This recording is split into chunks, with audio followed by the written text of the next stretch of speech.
நண்பர்களே, ஒரு சிறிய ரகசியத்தை சொல்லட்டா? நம் வாழ்க்கையில் பணம் சேரணும், ஆரோக்கியம் நல்லா இருக்கணும், மனசு அமைதியாக இருக்கணும் அப்படின்னா ஒரு நேரம் இருக்குது. அந்த நேரத்தை பிரம்ம முகூர்த்தம்னு சொல்கிறாங்க. இது சாதாரண நேரம் அல்ல, இது கடவுள் மூச்சு விடும் நேரம்னு வேதங்கள் சொல்லுது. பிரம்ம முகூர்த்தம் என்றால் என்ன?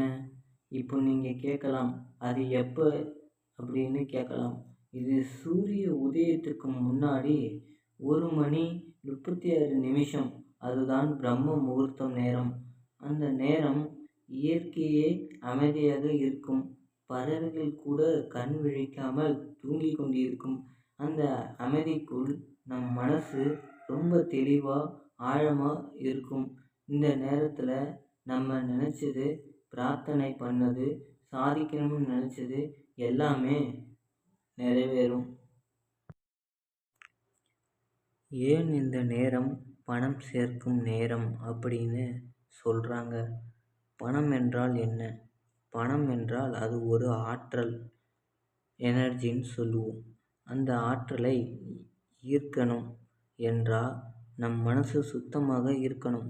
அந்த சுத்தமான மனநிலை வரும்பொழுது அதுதான் பிரம்ம முகூர்த்தம் என்று சொல்வோம்.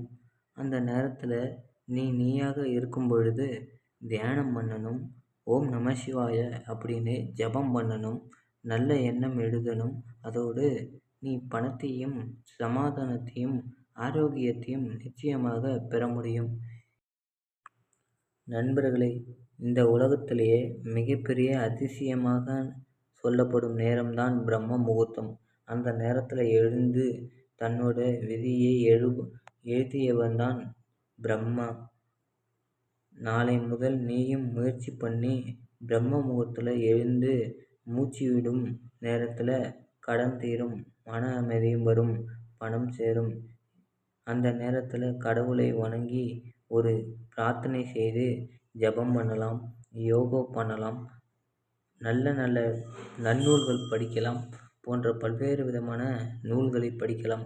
இப்படி படித்து வந்தால் நீங்கள் என்னென்னலாம் நடக்கணும்னு நினைத்தீங்களோ அது எல்லாமே நடக்கும். அந்த பிரம்மன் முகூர்த்தத்தில் அந்த நேரத்தில் நம்ம உடலுக்குள்ள பல விஷயங்கள் நடக்கும். நம் யோகா செய்யும் பொழுது நம் உடலுக்குள் பல விஷயங்கள் நடக்கும். நம்ம மூச்சு அமைதியாக இருக்கும். மூளையின் ஆல்ஃபா வேவ்ஸ் அப்படின்னு சொல்லப்படும் உச்சத்தில் இருக்கும். அந்த நேரத்தில் மனசு ரொம்ப சக்தி வாய்ந்ததாக இருக்கும். அதனால்தான் அந்த நேரம் வெற்றி மனசு உருவாகும் நேரம்னு முனிவர்கள் சொல்வார்கள். நம் முன்னோர்கள், சித்தர்கள், யோகிகள் எல்லோரும் பிரம்ம முகூர்த்தத்தில் தான் எழுந்து தியானம் பண்ணுவாங்க. அது எல்லாமே உங்களுக்கும் தெரியும்.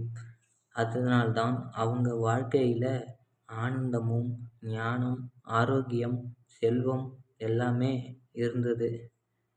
சித்தர் புத்தகத்தில் அப்படின்னு இருக்குது, அதிகாலை எழுதவன் அதிர்ஷ்டத்தோடு வாழ்வான் அப்படின்னு சித்தர் புத்தகத்தில் இருக்குது.